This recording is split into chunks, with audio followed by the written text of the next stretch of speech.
Apocalipse capítulo 5, verso 1 até o 5, nossa leitura.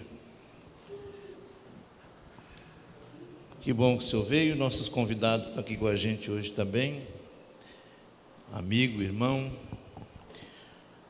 Vi na mão direita daquele que estava sentado no trono um livro escrito por dentro e por fora, de todo selado, com 7 selos.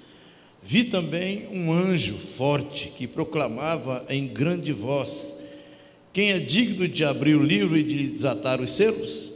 Ora, nem no céu, nem sobre a terra, nem debaixo da terra, ninguém podia abrir o livro, nem mesmo olhar para ele. E eu chorava muito, porque ninguém foi achado digno de abrir o livro, nem mesmo de olhar para ele. Todavia um dos anciãos me disse: não chores, eis que o leão da tribo de Judá, a raiz de Davi, venceu para abrir o livro e os 7 selos. Pai, muito obrigado pela sua palavra, pela palavra do Senhor que é abençoada. E como nós entendemos, hoje nós precisamos de revelação dela.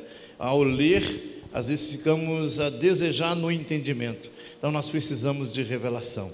Muito obrigado, porque o Senhor tem trago para nossos corações aqui palavras reveladas, palavras que têm nos levado para mais perto do Senhor, têm nos levado a firmar nossas vidas com o Senhor, e outros estão entregando as suas vidas para o Senhor. Então nós te pedimos em nome de Jesus a bênção do Senhor, aplicando essa palavra aos nossos corações, em nome de Jesus. Amém, amém. Antes de prosseguir, como eu disse, a palavra revelada tem surtido efeito em vidas. E eu quero apresentar o Ramon. Me chegou o aviso aqui para mim, então eu vou apresentar o Ramon. Ramon, por favor, fica de pé, por favor. Esse é o Ramon. Sabe quem é o Ramon? É esse rapaz aí, lá da célula do Planalto, né? E ele fez a decisão dele há uns domingos atrás aí. Amém? Então vamos dar uma salva de palmas para Jesus, pela vida do Ramon. Amém. Glória a Deus. Melhor, principal decisão da sua vida foi essa, com certeza. Amém? Graças a Deus. Pastor Willy, que está lá atrás, de olho em mim, de óculos, enxergando bem, tem pregado 2 mensagens, que eu não vou lembrar o tema agora, mas ele está seguindo ali uma sequência no livro de Reis, não é isso? Onde falando do Senhor lá, Elias, grande profeta, homem de Deus, com experiências tremendas. E ele não vai falar sobre isso, mas eu quero citar aqui a questão do momento ali. Não vamos, aquela batalha que estava travada ali entre os 850 profetas e os homens lá de Baal e que serviam ali a Baal e o seu rei ali, Acabe e dona Jezabel. Então ali estava 850 homens, 850 pessoas. E quando a gente olha como o pastor Willy descreveu o conflito ali, aquela posição, coloca mais água, coloca isso, coloca aquilo, e a gente fica olhando para os olhos do que está acontecendo com os homens ali. É um de um lado e 850 do outro. Mas nós entendemos que ali não era só aqueles 2 homens, aquele homem contra aqueles 850. Nós sabemos que aquele povo que estava ali assistindo aquilo ali, atento, todos os movimentos, as cenas, estava prestando atenção, e eu acredito que havia uma ação espiritual na vida deles, no coração deles ali, porque não era só os homens, não era só a carne que estava ali, havia uma batalha espiritual. O povo de Israel cocheava entre 2 pensamentos, não sabia se servia a Deus, não sabia se servia a Baal. Não sabia se servia a Deus ou não sabia se servia a Baal. Ora falava com Deus, ora falava com Baal. Então havia uma divisão no coração deles. Havia um momento ali na vida deles que eles ficavam, como se diz, quem é o certo nessa história? Quem é o verdadeiro nessa história? A gente pensando nisso, do povo de Israel, a gente fala assim, misericórdia, né? Porque era um povo chamado povo de Deus. Mas está dividido com servia a Baal ou servia a Deus. E ali estava a batalha no sentido do mundo espiritual. E de repente o que acontece? Deus mostra o seu poder, a sua presença atuante ali, aceita o holocausto que o Senhor Elias tinha apresentado, o sacrifício, e ali ele se revela como Deus, e o povo uníssono grita com todas as forças do pulmão lá, que eu não vou fazer a encenação aqui agora. Só o Senhor é Deus, só Deus é o Senhor. E ali então houve uma revelação definitiva para o coração daquelas pessoas, que havia um que era o verdadeiro mesmo, que era Jeová Deus, que era Deus Jeová. Então a gente pensa assim, poxa, que revelação para o coração deles. E a partir daqueles momentos ali, muda a postura espiritual daquele povo, eles mudam em postura. Agora começa a olhar para aquele homem de Deus chamado Elias, e olha para a situação de que estava acontecendo ali, como sendo uma revelação espiritual. Só o Senhor é Deus. Esse é o tema da minha mensagem hoje à noite. Só o Senhor é Deus. Não há outro Deus, não há outro Senhor, só existe um.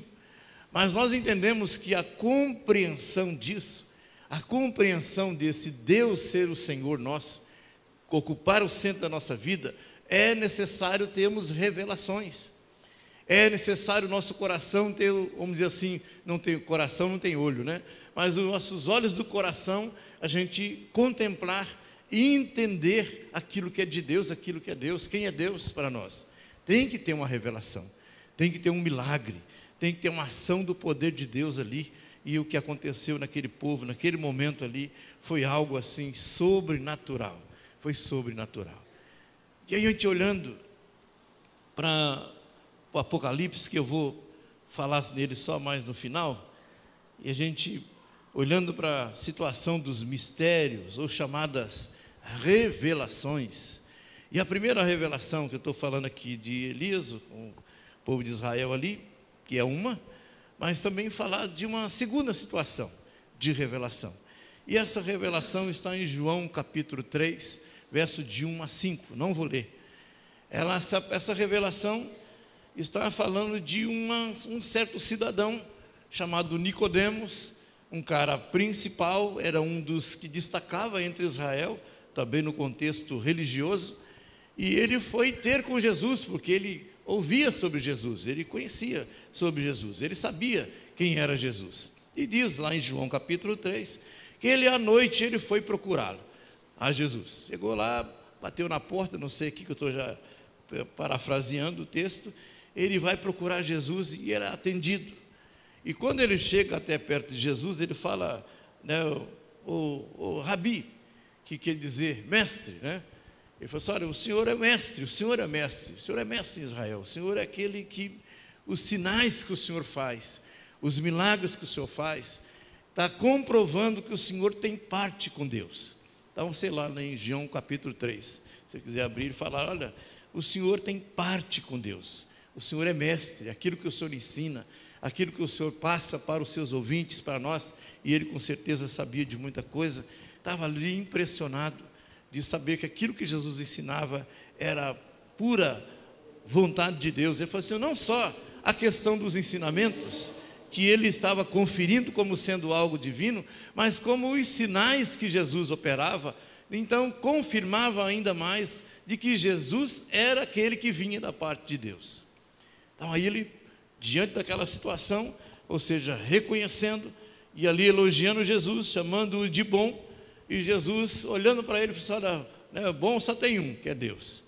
E aí a questão do lado da palavra de Jesus, quando chega o homem elogiando, ele fala assim, olha, vou dizer uma coisa para você, o que importa na verdade é que você nasça de novo, ou seja, aquele que não nascer de novo, não pode ver o reino de Deus. Então aquilo que nós falamos com respeito à experiência do povo de Israel ali, a abertura dos olhos do coração, a compreensão daquilo que Deus tem que fazer no coração do homem. E a gente olhando para a vida do Ramon aqui como o nosso mais novo, decidido e apresentado, a gente fala assim, é um milagre que tem que acontecer no coração da gente. Há os nossos olhos do coração abertos para compreender. E Jesus disse, olha, Nicodemos, se você não nascer de novo, ou alguém não nascer de novo, ele não pode ver o reino de Deus. Ele não pode ver o reino de Deus.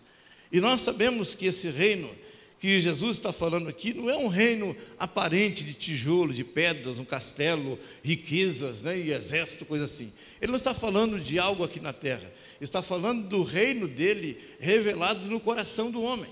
Que está onde esse texto? Lá em Romanos, capítulo 14, verso 17, que fala que o reino de Deus não é comida, não é bebida, mas é justiça, é paz, é alegria no Espírito Santo.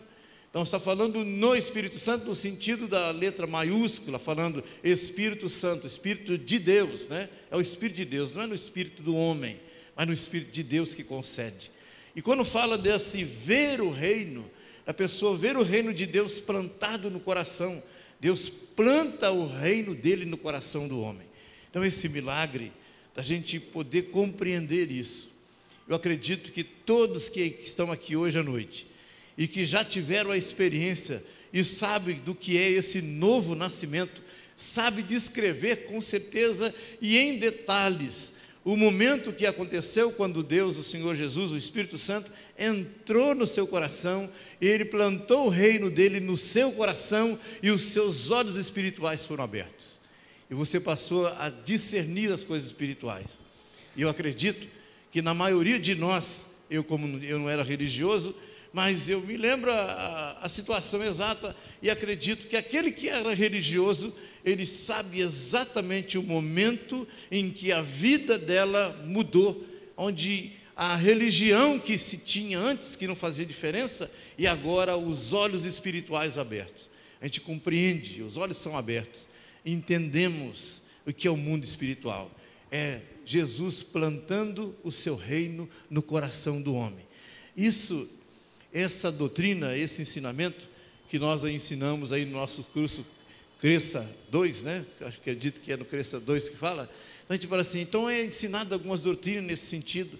A gente procura explicar para o entendimento das pessoas, a saber que não é vir à igreja, não é fazer parte só da igreja, não é às vezes mudar de posição, não é só ser um admirador do Evangelho, vamos dizer assim, ou de Jesus, como um mestre excelente.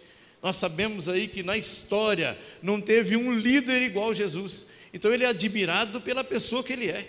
A história conta, quem conta sobre a vida de Jesus, até mesmo quem nem acredita na Bíblia, admira ou pela pessoa que ele é, ou que ele foi, no sentido do que ele fez, realizou, o que ensinou. Tem ele como um profeta, tem ele como aquela pessoa que ensinou coisas tremendas, ou coisas filosoficamente bonitas, ou certinhas. Mas não é isso, não é só ter Jesus como mestre, não é ter Jesus como aquele que tem poder e faz sinais. Essas coisas atraem as pessoas, elas vêm até Jesus, e ali recebe benefícios, recebe alguma coisa que ele tem para conceder, na verdade. Alguns até conhecem um pouco acerca de Jesus, mas quando ele fala assim, olha, isso tudo é importante, todas essas coisas contam, todas essas coisas vão contar no somar da nossa vida, mas importa que você nasça de novo, porque se você não nascer de novo, você não vai ver. Então vamos olhar para a pessoa de Nicodemos, aquele camarada deslumbrado, impressionado. Aí ele chega diante de Jesus, achando que assim ele podia dar um toque de elogio, e Jesus falou assim, olha, Nicodemos, se não nascer de novo, você não vai ver o reino, você não vai ver o reino. E Jesus estava colocando isso diante dos olhos do coração ali de Nicodemos, algo subjetivo, algo que nós não vemos, algo que nós não percebemos no sentido de estar na pessoa, não, mas percebemos o refletir do coração da pessoa. E Jesus continua falando com respeito ao processo na vida de Nicodemos. Ele disse, Nicodemos, eu em verdade te digo, quem não nascer da água e do Espírito, Espírito Santo, não pode entrar no reino de Deus. Ver o reino no coração plantado, o reino de Deus é plantado no coração do homem. Agora ele está falando assim, olha, se não nascer da água e do Espírito, você não vai poder entrar no reino. Agora ele está falando sim, de um lugar, de um espaço, conforme ele fala em João capítulo 14, eu vou preparar o lugar para vocês, está falando de algo físico, algo onde a gente vai morar, é a morada celestial, ele está falando sobre isso. e daquele cidadão crucificado junto com ele ali, e eles ali discutindo, falando alguma coisa contrária, e um deles se virou e falou assim: olha, nós estamos certos na punição, nós estamos errados e estamos sendo punidos de maneira que merecemos, mas ele não fez nada. E ali aquele que estava ali ponderando isso, olhou para Jesus e fala: Senhor, ainda hoje, né? Ou seja, quando lembra de mim, quando o Senhor estiver entrando no seu reino. O que é que Jesus falou para aquele homem? Ainda hoje você vai estar comigo no paraíso. Então esse é o lugar que ele falou assim: olha, vocês vão ver, você vai contemplar. É um lugar visível, físico, é aquele lugar onde vai ser a nossa habitação, a minha morada, a sua morada. Mas tudo começa quando? Naquela mudança, naquela revelação que o Espírito Santo de Deus faz na vida da gente, ao Ele plantar o reino no nosso coração, abre nossos olhos e podemos agora entender o mundo espiritual, saber do que existe à nossa volta, que não é só pessoas, não são só coisas, mas estamos aí, como se diz, cercado do mundo espiritual. A Bíblia fala que há uma nuvem de testemunha, nuvem de tanto que tem, de tantos que são, que nós não vemos, mas que estão batalhando, muitos deles aí contra nossas vidas, muitas contra a nossa própria vida. E Jesus falou assim: olha, eu concedo a vitória, eu entendi isso, o reino de Deus está no meu coração, e eu me alegro com isso. Então a gente olhando para nós, olhando para a nossa vida, olhando para você, diante da sua experiência, e eu quero dar mais um toquezinho nessa tecla, no sentido de que, se você é aquela pessoa que olha para Jesus como alguém importante, alguém interessante, alguém que tem uma palavra boa, mas a pergunta é: ele já plantou o reino dele no seu coração? Então isso é uma revelação, isso é uma revelação do Espírito Santo para nós. Então, de repente, a gente observa que algumas pessoas entram na igreja do jeito que entra, ela sai, às vezes alguns passam até tempo, até meses, anos na igreja, mas no convívio religioso, mas não permitem ou não entendem o suficiente de saber que Deus está querendo plantar o reino dele no coração dela. Aí, como se diz, fica só naquilo que vê, naquilo que percebe, naquilo que está achando de bom entre nós, a igreja, as pessoas, ou aquilo que se está falando acerca de Jesus, mas não tem o reino plantado no seu coração. É uma revelação, é uma revelação. Eu gostaria então de perguntar para você que está aqui hoje à noite, diante dessa batalha espiritual que é contra a sua vida, e aí você, diante daquilo que Deus quer dar o entendimento, de saber ou discernir que só existe um Deus, só existe um Salvador, é Jesus Cristo. Então os seus olhos têm que ser abertos, e os olhos do seu coração Jesus quer abrir. De que maneira? Plantando o reino dele no seu coração. Não tem outra maneira, não tem outra maneira. Essa é a maneira, essa é a única porta, esse é o único jeito, é Jesus plantando o reino no coração de cada um. E você que está aqui com a gente hoje à noite, eu gostaria de que você considerasse isso, pensasse isso. Sabe, você é crente, você é servo de Deus, você lê a Bíblia, você ora, mas eu gostaria que você pudesse afirmar isso com toda a certeza do seu coração: Jesus já plantou o seu reino dentro do meu coração. Jesus já plantou, Jesus já plantou, Ele já plantou o reino dele no meu coração, e depois Ele vai te levar para você contemplar esse milagre. Terceiro, no caso, milagre da sequência da revelação que Deus quer fazer na vida da gente. É um milagre, primeiro, Jesus mostrando que Ele é o Senhor Deus Jeová, o único Senhor. Ele é o Senhor da vida, no sentido da vida eterna. E em terceiro lugar, que agora é a história de um senhor chamado Jairo, também um dos principais da sinagoga, um desses que já era acostumado a pregar, a ensinar, a falar. E Jesus tinha passado pela terra dos Gadarenos, onde houve a libertação lá daquele cidadão, e ele volta para sua casa e Jairo vai de encontro. Ele ficou sabendo que Jesus estava chegando por ali, a sua filha estava doente, gravemente doente, estava, conforme o texto da Bíblia fala exatamente de sentido. Se a gente fosse colocar a nossa linguagem hoje, essa menina, essa pessoa estaria na UTI, de tão grave que era o seu estado de saúde. E ali Jairo vai de encontro a Jesus, encontra com Jesus. A primeira reação dele foi se prostrar diante de Jesus, se prostrar diante dele. Esse gesto, essa ação dele, para ser um judeu, só podia ser com certeza alguém que acreditava que aquele Senhor que estava vindo ali, passando naquele caminho, era o Cristo, Filho de Deus. Não era um qualquer, não era um andarilho, não era um bom samaritano, era o Filho de Deus, era Jesus Cristo, Filho de Deus. Por isso, o seu prostrar-se diante dele, e ele abre o coração, a sua aflição, o seu aperto ali. Olha, minha filha está doente, a minha filha está moribunda, está morrendo, por favor, vamos na minha casa. E a Bíblia fala que Jesus prontamente estava indo numa direção, a gente vai arriscar dizer alguma coisa, mas ele está na direção que ele ia. Agora ele tinha um endereço que era a casa desse homem chamado Jairo, uma pessoa que tinha o costume, o hábito de ensinar, de pregar, de falar para as pessoas, que ele era um dos chefes da sinagoga, então ele tinha alguma coisa para falar acerca de Deus. Mas ali agora ele estava vivendo um momento, estava vivendo uma situação, um conflito na sua alma, na sua família. E aí eu acredito que a gente sabe o que é isso, você talvez saiba o que é isso, você que é pai, que é mãe, sabe o que é isso. Quando a gente está ouvindo falar que o vizinho está doente, nós estamos ouvindo falar de que o fulano não sei onde está doente, a gente ouve, entra na orelha, sai na outra, não faz muita diferença. Mas quando a gente ouve assim, olha, é o meu filho, a notícia chegou que o seu filho, a sua filha, ou alguém bem chegado a você, como o papai, a mamãe ali, e fala assim, ela está doente, gravemente doente, a coisa mexe com a gente, mexe com as nossas emoções, mexe com o nosso estado psicológico, e rapidamente nós corremos na condição, no recurso. Se tem um plano de saúde, corre atrás, se não tem, vai partir para o desespero, e aí bate a mão na carteira, não tem dinheiro suficiente para uma consulta particular, uma internação, que fica muito caro. Então, quando a gente está falando dessa dificuldade, a gente olhar para a situação e que bate na nossa vida, e que nós olhamos para nós e sabemos que não temos recurso, não temos condição. Mas eu quero frisar uma coisa aqui interessante nesse aspecto.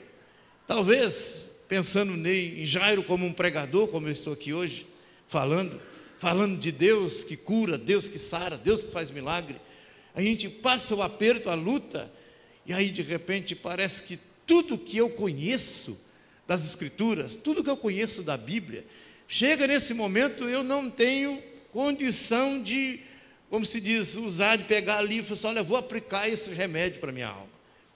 Eu acredito que todos nós aqui, que chamamos de cristão, de servo, de que acredita, nós tivemos situações na nossa vida, temos tido situação, que todo o seu conhecimento, tudo aquilo que você conhece, parece que não serve. Aí você já até receita para os outros, você já até recomenda para outras pessoas, mas para a sua vida, para você, e você fica ali caçando aonde que está a resposta.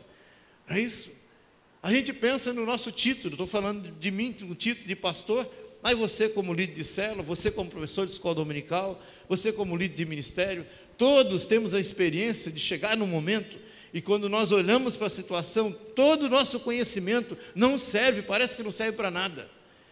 Já tive situação, muitas vezes me vi assim, de caçando dentro da Bíblia, caçando na Bíblia ali, Senhor, fala comigo, dá uma orientação, e eu olhar para a Bíblia e parece que a Bíblia está escrita em aramaico, que eu não estou entendendo nada. A resposta parece que não vem. O conhecimento que a gente tem, tudo que a gente prega, parece que agora ficou aquém do que nós precisamos. E não é só o conhecimento, não, a nossa experiência também, porque Deus tem nos levado de experiência em experiência, onde vivemos com Ele, vivemos colhendo ali experiência com Ele, e milagres, coisas sobrenatural, não só na nossa vida, como nós vemos e ouvimos de outros, e que a experiência também não serve. A gente olha para nós e fala, Senhor, não serve, não serve. E a gente ora, a gente chora, e eu fico pensando na postura de Jairo, e ele olhando para Jesus, diante da sua limitação, diante de todos os seus limites, diante da dificuldade que ele enfrentava, ele vai diante de Jesus, o que ele faz?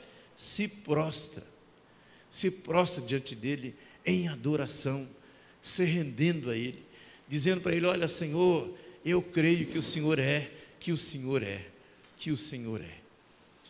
E aqui a lição para nós da revelação. E se você conhece a história, você sabe que Jesus continua a caminhada em rumo à casa do senhor Jairo, e faltando um pedaço para chegar na casa, sai um grupo de lá e fala com Jairo: por que você está perturbando o mestre? Por que você está incomodando o mestre? A sua filha já morreu. Não adianta, deixa o mestre, deixa ele cuidar agora de outras coisas, porque sua filha já morreu, e ela tinha entrado em óbito, fato. E aí Jesus olha para Jairo, não considerando o que aquelas pessoas falaram ali, ele fala para Jairo uma coisa interessante: não temas, mas creia somente.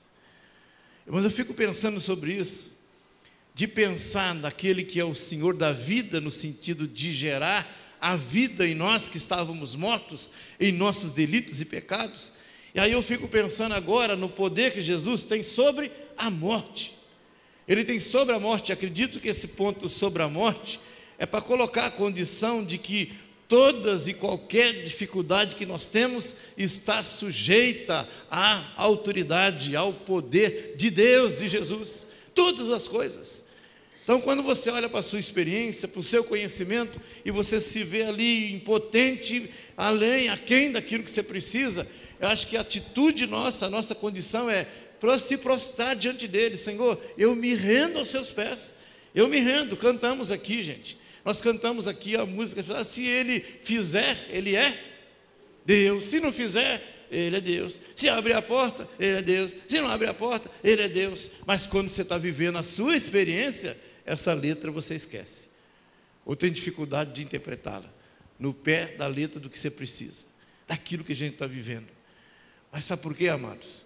Deus tem permitido situações na sua vida, na minha vida, sua família, na minha família, para nos aproximar ainda mais dele, ter novas experiências de fé com ele.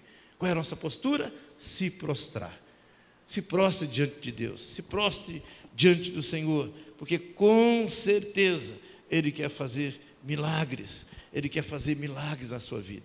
Então você confie nele, acredite no que ele pode fazer. Então essa situação que nós olhamos, diante dele ser o Senhor da vida, de plantar o reino dele no seu coração, ele é Senhor, ele pode fazer isso. Ele é Senhor também sobre a morte, ele tem poder sobre a morte, ele tem o poder sobre a morte, porque ele já venceu na cruz do Calvário a nossa morte.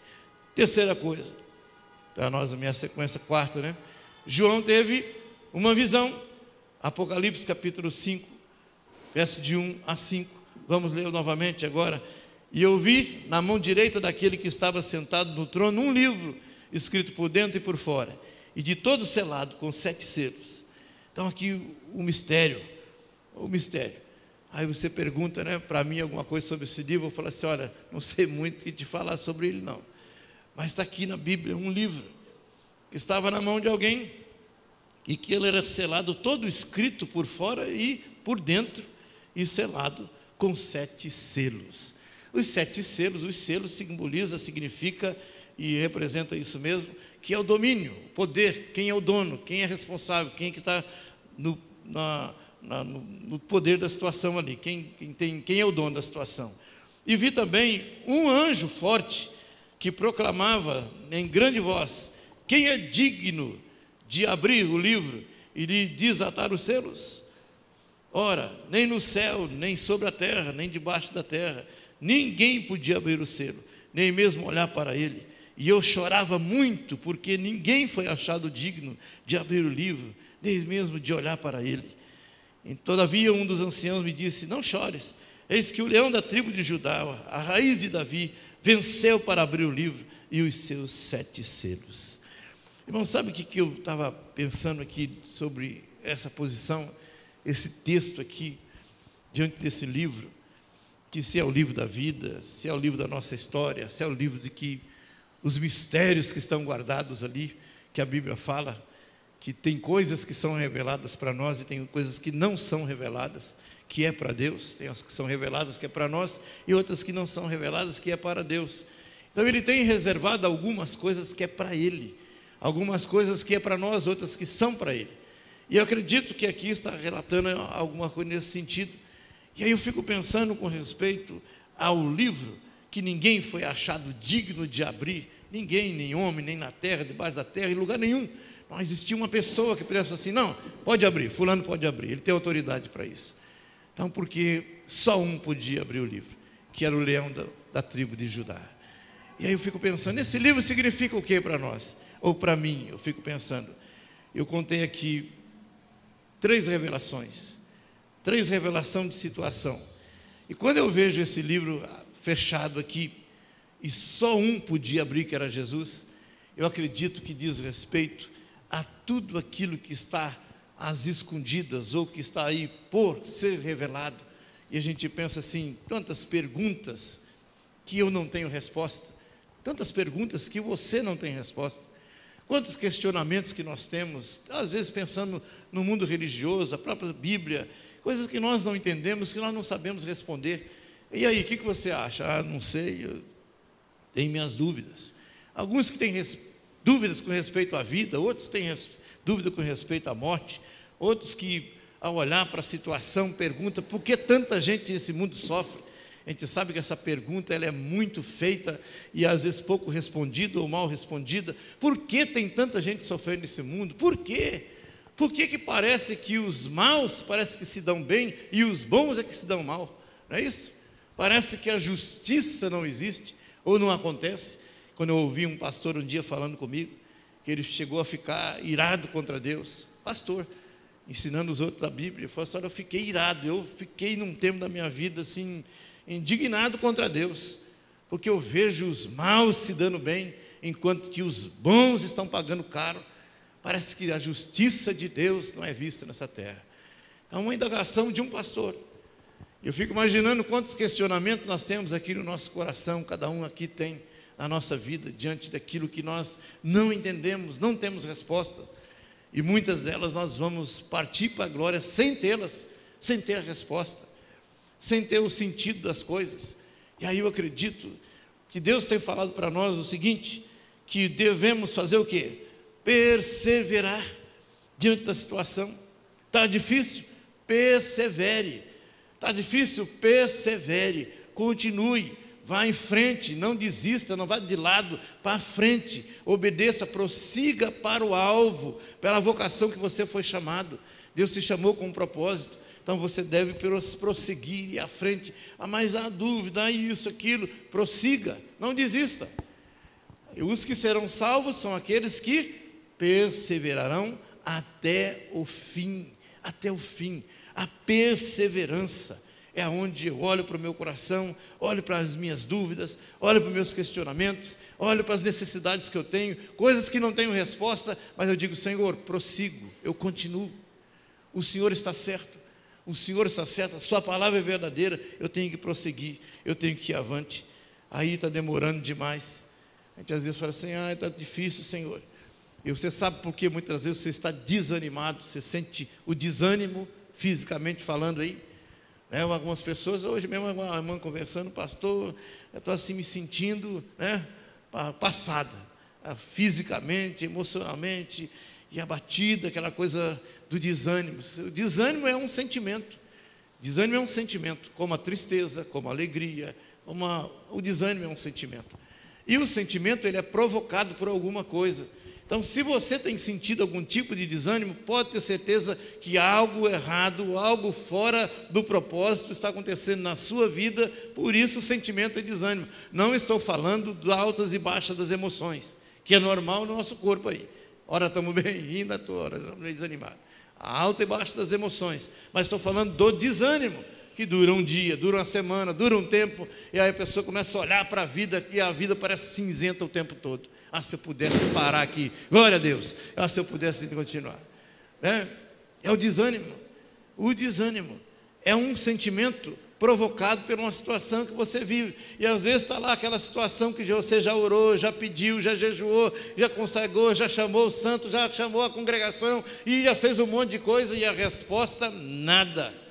você vai ser tendências a ser desanimado, a olhar para baixo. O que nós temos que fazer? Espera no Senhor. A palavra do Senhor fala: espera, mas mais um pouquinho. Falou: espera mais um pouquinho. Está difícil, está desanimado, está desanimador? Prossiga, continua, vai na frente. Está cansado, confia. Salmo 37. Espera nele, confia no Senhor, prossegue. Sabe, a gente olhando para nós, entendendo que esse grande mistério que a Bíblia fala, que Jesus, ele venceu a morte, nos concedendo também a vitória sobre ela. E a gente olhando para nós: Deus, muito obrigado, porque o Senhor fez tudo por nós, o Senhor já fez tudo por nós. Eu tenho simplesmente que confiar no Senhor. Aí quando eu vejo esse livro selado, e aí Jesus se apresenta, como é que eu comecei a palavra? O povo de Deus ali, em coro, em grito, declarando que só o Senhor é Deus, só o Senhor é Deus. E aí chegamos nesse Apocalipse capítulo 5, e olhamos naquilo que Deus, a palavra do Senhor nos revela, está escrito aqui, que o leão da tribo de Judá, que nós sabemos que é Jesus, mas vamos ler mais um texto aqui para nós. Então, capítulo 5, verso 9. E entoava um novo cântico, dizendo: digno és de tomar o livro e de abrir os selos, porque fostes morto e com teu sangue compraste para Deus os que procedem de toda tribo, língua, povo, nação. E para o nosso Deus o constituístes reino e sacerdotes, e reinarão sobre a terra. E entoava um novo canto, dizendo: digno és de tomar o livro e de abrir os selos. Por quê? Porque fostes morto e com teu sangue compraste para Deus os que procedem de toda tribo, língua, povo e nação. E eu acredito que esse livro aqui, eu estou aqui conjecturando nas minhas palavras e pensamentos, dizendo assim: todas as coisas estão encerradas ali. E aí mostrando o seguinte: de tudo que nós temos de dúvida, de tudo que é interrogação para o nosso coração, Ele tem a resposta. Ele tem o poder de abrir, de ler, de saber exatamente o que é. E eu fico pensando nesse sentido, está lá uma revelação final, aquilo que Deus está falando assim: olha, eu vou abrir os livros, eu vou tirar os selos, eu tenho a resposta para tudo. E eu fico imaginando essa pessoa de Deus maravilhosa, onisciente, que sabe a necessidade de cada pessoa desse universo humano nosso, de toda a nossa terra. Não tem um cidadão, uma pessoa que esteja alheio diante dos olhos de Deus. Não tem uma situação que ele esteja alheio. Todas as situações, não tem uma coisa que esteja escapando dele. Ou seja, ele tem conta de tudo, de todos. E nós entendemos que ele não atrasa e nem se adianta. Ele age no tempo certo. Aquele que tem o poder na mão, porque ele nos comprou para ele, preço de sangue, nos comprou para ele. Disse: olha, vocês agora são meus, e eu tenho cuidado de vocês. Aí você vai encontrar outros tantos versos: não temas, creia somente, confia nele, não, como se diz, espere nele, vamos andar com ele, porque ele vai nos trazer a resposta. Então, quando eu estou olhando para a minha vida, quando eu estou olhando para o meu coração, para a minha alma, e às vezes eu olho para mim, diante das batalhas que eu tenho achado forças para caminhar, para levantar minha cabeça, para não me deixar bater, a desanimar nas coisas que eu estou enfrentando. Por quê? Eu tenho um alvo, e o meu alvo não parar por aqui. Meu alvo não é parar por aqui. E aí eu falei assim: mas eu quero dar uma palavrinha para vocês. Outros pastores nossos, líderes velhos nossos, meu professor, foram parando pelo meio do caminho. Quem me deu aula, quem foi meu professor de Bíblia, foi parando no meio do caminho, foi andando de lado, está aposentando com uma saúde boa, condição de viver para Deus, trabalhar para o Senhor, está declarando aposentadoria de ministério. Outros que já deixaram pelo meio do caminho o seu trabalho, sua obra, de fazer alguma coisa para o Senhor. E eu falei assim: irmãos, eu não estou assim. Eu não estou abrindo mão da minha liderança aqui, porque eu estou na tábua da beirada, que eu estou aqui cansado, estropiado, misericórdia de mim. Não, Senhor, não estou sentindo assim. Pelo contrário, como diz o nosso pastor Willi, o Senhor ainda tem um caldinho para dar ainda. Se espremer o bagaço aqui, só um caldinho ainda. E é verdade, é assim que eu me sinto. Diante da minha vida cristã, queridos, estou abrindo meu coração para vocês aqui, é assim que eu me sinto. A olhar para a minha vida, eu quero muito o que fazer para Deus ainda. Diante das experiências, quando eu vejo o pessoal reclamando, ó ministério, ó luta, eu digo, é verdade, é luta, é batalha, é guerra mesmo, mas maior é aquele que está em mim, comigo, do que o que está agindo no mundo. Eu não tenho que olhar para baixo, de ficar ali olhando para as dificuldades. Não sou de ferro, não sou de aço, sou carne e osso, sentimento igual você. Mas quando eu olho para a Bíblia, aquilo que Deus fala assim, Ele é o Senhor. Ele é o Senhor que tem todas as coisas na mão, tem todo o poder na mão. Ele pode abrir o selo, ler o selo, desatar todas as coisas, desamarrar o que for. Está nele, está no poder da mão dele ali. E aí eu olho para Deus, esse é meu Deus, esse é o meu Senhor. E eu não fico cocheando entre pensamento A e pensamento B. E o Senhor, não, é o Senhor mesmo, é único, é único. Só tem um, só tem Ele a quem eu sirvo. Eu olho para a palavra de Deus e a cada dia eu fico mais maravilhado. Já disse isso, vou repetir. Quantas vezes estou lendo a Bíblia e passando a mão por cima das letras aqui das páginas, como se eu quisesse sentir alguma coisa. Do prazer que é de ler as Escrituras, de saber que Deus permite situações, permite a porta estreita, o caminho apertado, para trabalhar na nossa vida, nosso caráter, a gente se conhecê-lo melhor, ter experiências tremendas com Ele. Então saiba disso. O primeiro passo é você saber que existe só um Deus e se defina para Ele. O segundo é, abra teu coração para Ele plantar o reino dEle no seu coração. E você vai ver a diferença de ser religioso e ser nascido de novo. A terceira coisa é, Ele já venceu a morte, morreu na cruz do Calvário pela sua vida. Ele já te deu a vitória sobre a morte.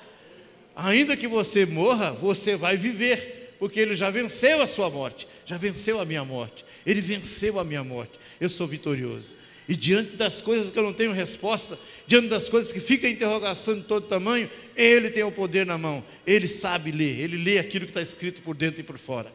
Mesmo sem tirar os selos, Ele sabe. Mesmo sem desatar os selos, Ele sabe. Mas Ele pode tirar os selos e revelar as coisas para o nosso coração, da pessoa dEle, daquilo que você precisa hoje, do que você precisa agora. Ele é real, Ele é verdadeiro. E quando eu vejo isso, eu falo, Deus, me motive ainda mais, renova ainda mais o meu coração, para que eu possa viver para o Senhor. É o que eu tenho escolhido da minha vida, te amar, é servir o Senhor, é andar com o Senhor, é viver para o Senhor, é ensinar outros a entender o seu Evangelho, a compreender sua palavra, a gente podendo ajudar outras pessoas. Então como é que está a sua vida? Como é que está a sua fé?